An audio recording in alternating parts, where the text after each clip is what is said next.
नमस्कार दोस्तों, मैं विकास शर्मा। मेरे इस YouTube channel astrology teaching by Vikas Sharma आप सभी का मैं बहुत बहुत स्वागत करता हूं। एक और रोचक विषय के साथ मैं आप लोगों के सामने हूं दोस्तों।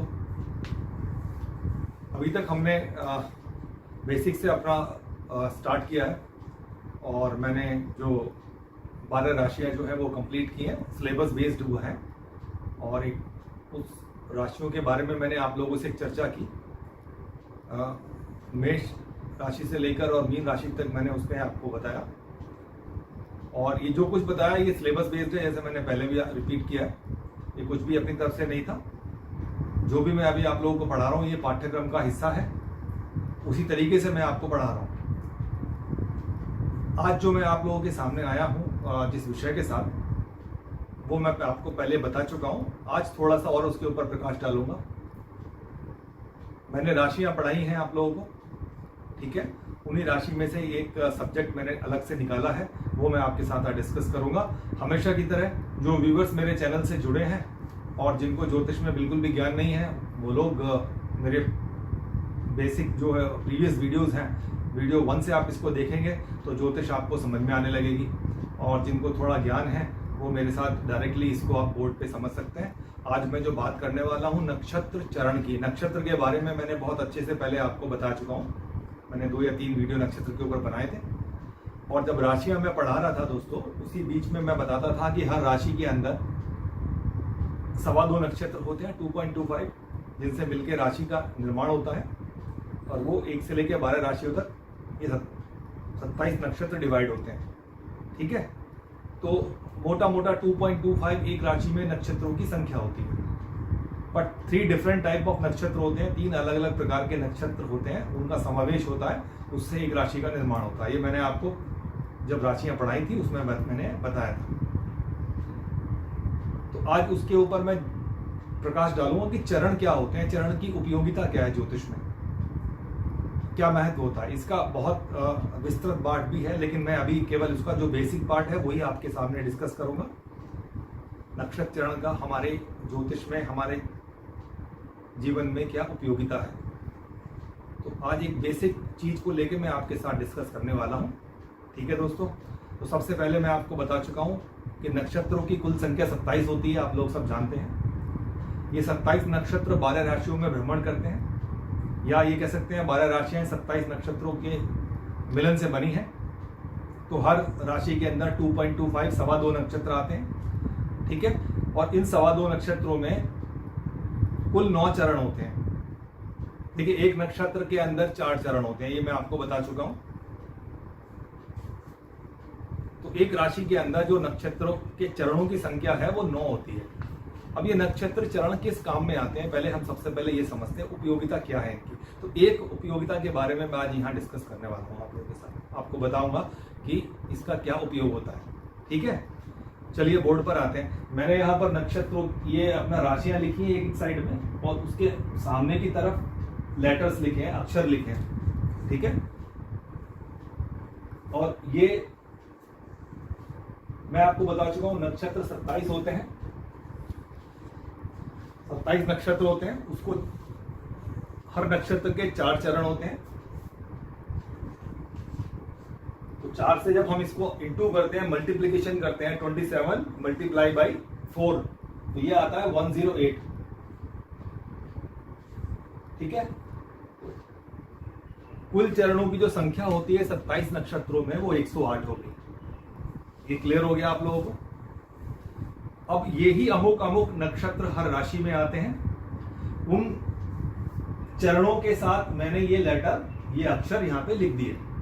जैसे मेष राशि में जो 9 चरण होते हैं नक्षत्रों के, पहला चरण चू चे, दूसरा चे, तीसरा चो, फिर चौथा ला, ली, लू, ले, लो, आ। तो ये 9 हो गए, ठीक है। 1 2 3 4 5 6 7 8 9, यानी मेष राशि के अंदर ये 9 चरण, हर चरण का एक अपना अक्षर होता है। तो ये 9 अक्षर मैंने मेष राशि के सामने लिख दिए। अब इसकी उपयोगिता क्या है, मैं उसके ऊपर कुछ प्रकाश डालूंगा। देखिए, जैसे किसी बच्चे का किसी भी घर में जन्म होता है, तो माँ बाप जो है किसी ज्योतिष आचार्य के पास जाते हैं, पंडित जी के पास जाते हैं और उनसे नामकरण संस्कार के लिए उनसे प्रार्थना करते हैं, पूछते हैं कि हमारे बच्चे का नामकरण संस्कार कब है, आप आइए। पंडित जी आते हैं एक अमुक तिथि में, शुभ दिन के अंदर, उस दिन उस बच्चे का नामकरण संस्कार होता है। ये हर एक हिंदू धर्म के अंदर हम इस तरीके से फॉलो करते हैं, ठीक है। ये आप लोगों के घर में भी ऐसा होता होगा, जब आपका जन्म हुआ होगा आपके माँ बाप ने भी इसी तरीके से आपका नामकरण संस्कार किया होगा। ये 16 संस्कारों में से एक संस्कार होता है, ठीक है। 16 संस्कार क्या होते हैं इसके बारे में मैं फिर एक अलग से वीडियो बनाऊंगा, बट सबसे पहला जो संस्कार है वो नामकरण संस्कार होता है। तो भगवान कृष्ण पैदा हुए थे तो उनका भी नामकरण संस्कार हुआ था। भगवान राम जब अवतरित हुए थे तो उनका भी नामकरण संस्कार हुआ था। उसी प्रकार जब घर में कोई बच्चा जन्म लेता है तो उसका नामकरण संस्कार होता है। तो पंडित जी आते हैं उस दिन और उस दिन उसका नामकरण संस्कार होता है। अब नामकरण संस्कार में नामाक्षर कैसे मालूम पड़ता है, आज हम उसको सीखेंगे। एक छोटी सी बात है, पंडित जी आएंगे आपके घर में, उस दिन पत्रा खोलेंगे और पत्रा खोल के देखेंगे कि आज जो है इस बच्चे की सबसे पहले राशि क्या है। तो राशि देखने के लिए क्या करेंगे, जो गोचर चल रहा है, ट्रांजिट जो चल रहा है इस समय प्रेजेंट के अंदर, कौन सा ग्रह किस नक्षत्र में चल रहा है, राशि में चल रहा है, राशि के किस नक्षत्र में चल रहा है, ये उस जो है पंचांग के अंदर वो सब दिया होता है। तो पंडित जी क्या करते हैं कि जब वो पंचांग खोलते हैं तो देखते हैं आज चंद्रमा, जिस समय बच्चे का जन्म हुआ है उस समय चंद्रमा किस राशि में था, तो उस राशि को नोट कर लेते हैं। फिर उस राशि के किस अमुक नक्षत्र में था, उस नक्षत्र को नोट कर लेते हैं। और उसके बाद तीसरा जो कार्य होता है, उस नक्षत्र के किस चरण में बच्चे का जन्म हुआ उस चरण को नोट कर लेते हैं, ठीक है। तो ये 3 बातें, किस राशि में चंद्रमा है, जिस समय बच्चे का जन्म हुआ चंद्रमा किस राशि में है, जब किसी राशि में होगा तो किसी नक्षत्र में भी होगा, तो कौन सा नक्षत्र है उस दिन, और नक्षत्र का कौन सा चरण चल रहा है, तो वो चरण तीनों बातें नोट कर लेते हैं, ठीक है। ये 3 बात नोट करने के बाद उनको बच्चे का नामाक्षर मिल जाता है। मैं एग्जांपल आपको देके बताऊंगा, ठीक है।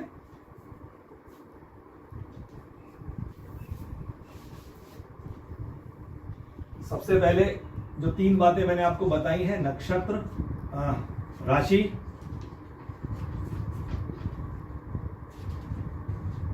दूसरा नक्षत्र और तीसरा नक्षत्र चरण, ठीक है। नक्षत्र चरण, ये 3 बातें हैं, ठीक है दोस्तों। ये 3 बातें हमको नोट करनी है कि चंद्रमा जिस समय बच्चे का जन्म हुआ किस राशि में है चंद्रमा, कौन से नक्षत्र में है चंद्रमा, और किस नक्षत्र के किस चरण में चंद्रमा है।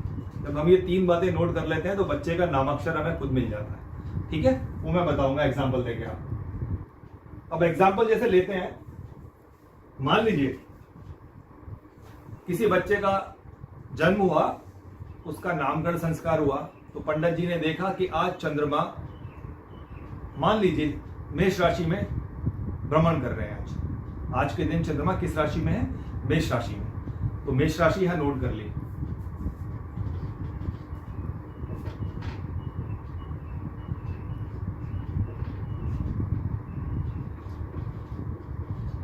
मेष राशि,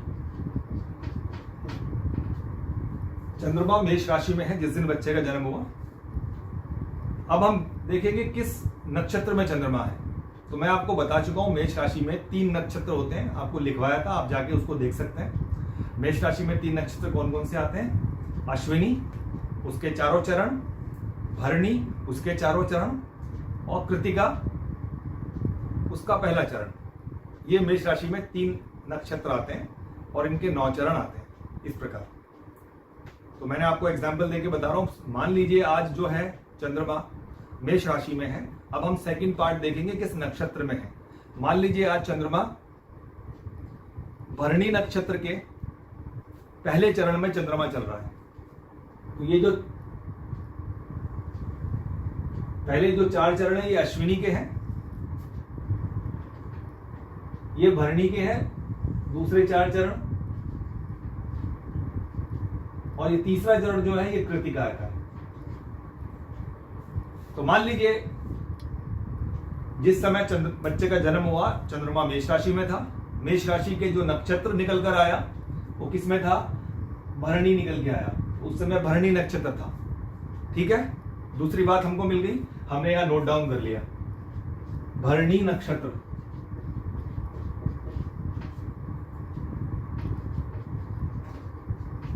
अब हमको तीसरी बात पता करनी है, भरणी नक्षत्र के कौन से चरण में था चंद्रमा। ठीक है, तो भरणी नक्षत्र के कौन से चरण में था। देखिए एक चरण जो होता है किसी भी नक्षत्र का वो 3 डिग्री 20 मिनट का होता है। ठीक है, एक जो चरण होता है, एक नक्षत्र जो होता है उसके 4 चरण हो गए। तो एक नक्षत्र के एक चरण का मान 3 डिग्री 20 मिनट और पूरा नक्षत्र जो होता है 13 डिग्री 20 मिनट का होता है। ठीक है, मैं यहां लिख देता हूं, एक नक्षत्र होता है 13 डिग्री 20 मिनट। ठीक है, और चरण होता है 3 डिग्री 20 मिनट।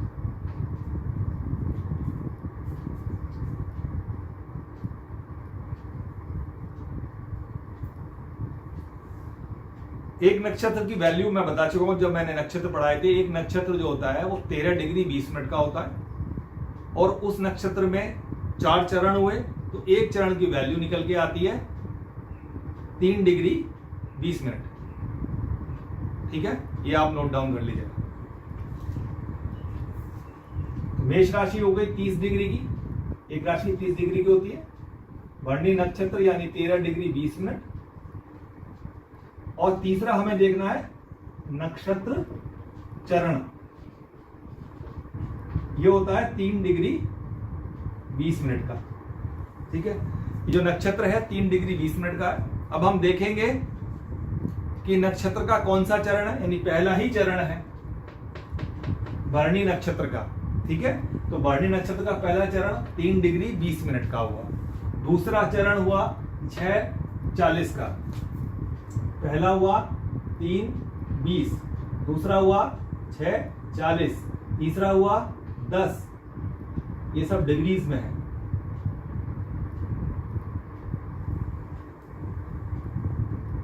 और चौथा हुआ 13 डिग्री 20 मिनट।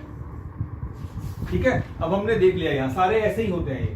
ठीक है, पहला चरण 3 डिग्री 20 मिनट से शुरू होता है, 3 डिग्री 20 मिनट, दूसरा 6:40, तीसरा 10, चौथा 13 डिग्री 20 मिनट। अब हमने जाके देखा कि जो नक्षत्र है वो भरणी है, भरणी का पहला चरण है, पहला चरण होता है 3 डिग्री 20 मिनट का। तो हमें चरण मालूम पड़ गया, यानी 3 डिग्री 20 मिनट जब वैल्यू निकल कर आएगी तो उसका मतलब होता है पहला चरण। तो यहां हम लिख लेंगे पहला चरण, पहला चरण ये उस पत्रे में दिया होता है। एफेमेरीज कहते हैं, वो पत्रा होता है, उस पत्रे के अंदर ये सारे वैल्यूज दिए होते हैं। ठीक है, बस आपको फाइंड आउट करना होता है उसको। हमने निकाल लिया, पहला चरण है, पहला चरण 3 डिग्री 20 मिनट का। उसके आगे जो नामाक्षर लिखा हुआ है वो है ली। तो ली से जो भी बच्चे का नाम होगा वो ली अक्षर पर आएगा। ठीक है, उससे आप अपने बच्चे का पहला अक्षर हमको मिल जाएगा। जैसे लीला रख सकते हैं बच्चे का नाम, बच्चा है, बच्ची है ना, तो उसी हिसाब से बच्चे का फीमेल है या मेल चाइल्ड है, उस हिसाब से उसका नाम अक्षर आपको मिल गया। पहला उसका जन्म अक्षर मिल गया हमको, वो जन्म अक्षर है ली।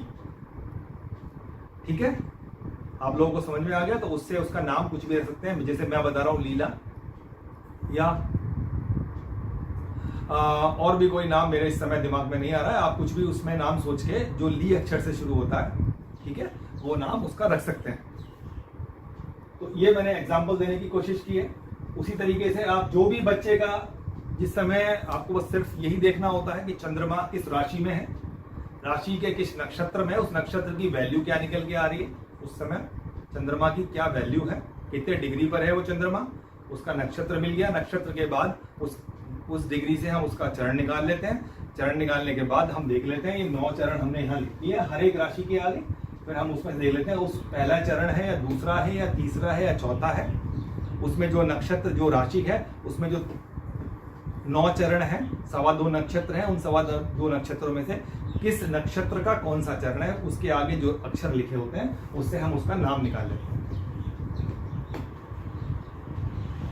आजकल तो बहुत सिंपल है दोस्तों, क्योंकि आप लोगों के पास एंड्रॉइड फोन है, गूगल आपके पास है, तो आप जाके खुद भी इसको चेक कर सकते हैं। आप सिर्फ ये बोलेंगे गूगल पे कि चंद्रमा किस राशि के, किस नक्षत्र के कौन से चरण में है, तो वो उस दिन उस राशि का वो नक्षत्र, उसका चरण उसके सामने होगा और इस टेबल में से आप उस अक्षर को निकाल सकते हैं।